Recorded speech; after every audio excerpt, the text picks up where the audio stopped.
Now you're a level even higher. Shine on, be the man. Right into the sun. Stay strong, you can make it if you know inside you have the answer. Shine on, time to play. Game on, nothing left in your way. Very close to victory. The finish line for you and me. Never give up the path to your destiny.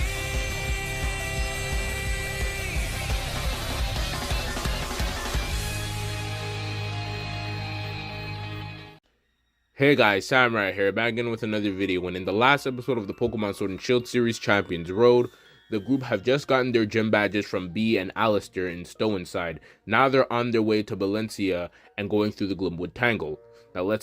Now while they're walking throughout the Glimwood Tangle, both Chase and Elaine are talking to Ash about what happened with B.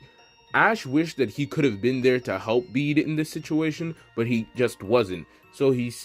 But luckily, Elaine says that they're going to make their way to Hammerlock, and that's where Chairman Rose does most of his business. So maybe they could have the chance to talk to Chairman Rose about getting B back into the league, maybe on a penalty notice, or maybe would have to wait a certain amount of time before he can re-challenge gyms. But they're going to try their best. But now they're on their way to Valencia. Ash heard that the gym leader was quite eccentric, and this is where Elaine, the resident gym leader expert, starts explaining why she's like that. She's looking to retire and looking for someone to succeed her, so whenever a gym challenger comes, she always gives them a little quiz and sees if they're worthy of inheriting their gym. Their sense of style, their way to battle, the way they get along with their Pokemon, it's all something she takes into effect. As they make their way into Valencia, they run into a gentleman with his hair shaped like a sword for some reason. He's admiring the unique atmosphere of Valencia, I guess you could call it, and makes his getaway before greeting our three trainers or heroes, whatever you want to call them. Now, just as our three heroes or trainers or whatever you want to call them are making their way to the Pokemon Center, they do get approached by Opal in this case, as she's healing up her Pokemon at the Pokemon Center too. Recognizing these three challengers, as they just got finished battling B and Alistair, two of the toughest gym leaders for a new gym challenger to face, she's already very excited and was awaiting their arrival. Upon meeting them, she wants all of them to take the quiz to become the next gym leader of Valencia. Ash says that he would like a challenge, but he isn't looking forward to taking her spot. However, Opal doesn't really listen. Opal demands that they take out their Pokemon. Ash, not seeing a problem with this, sends out his team along with Chase and Elaine following right after. Upon judging most of his Pokemon, he actually judges most of their Pokemon as pretty good. She's actually somewhat of a Pokemon connoisseur, a bit of an S-class connoisseur in this case.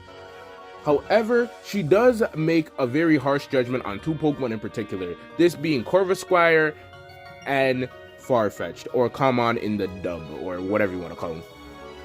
Now, Farfetch'd and Corvisquire are two very different Pokemon, but she deems them unknightly for two reasons.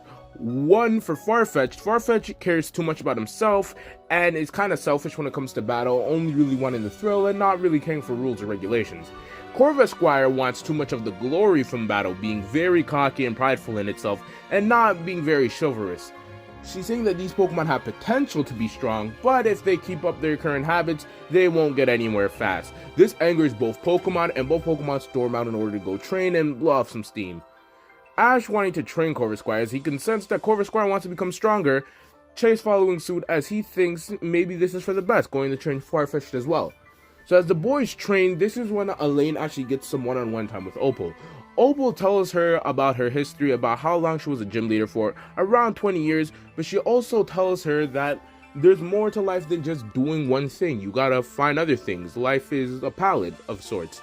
She said that she became a Pokemon connoisseur because it was always nice getting to see how well challengers knew their Pokemon. It was always something that she wanted to do.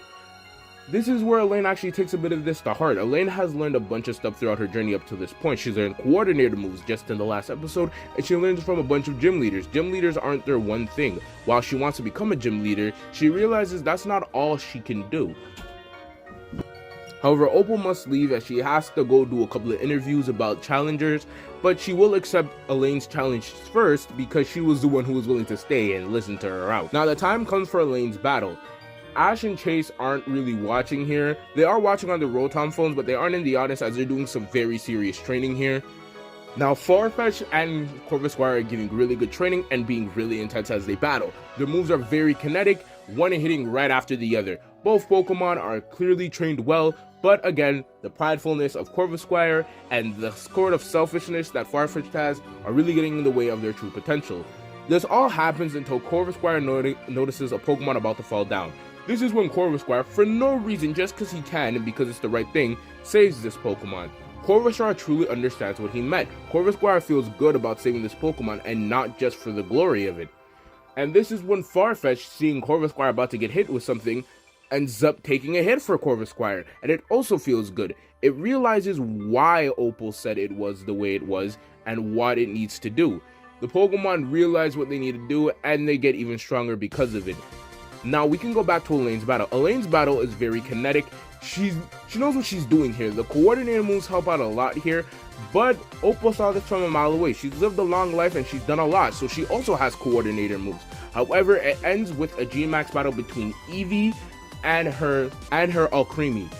It's a great show, and Elaine ends up winning the battle. This is when Chase asks Ash to go first, saying that he wants to test out one thing before he starts.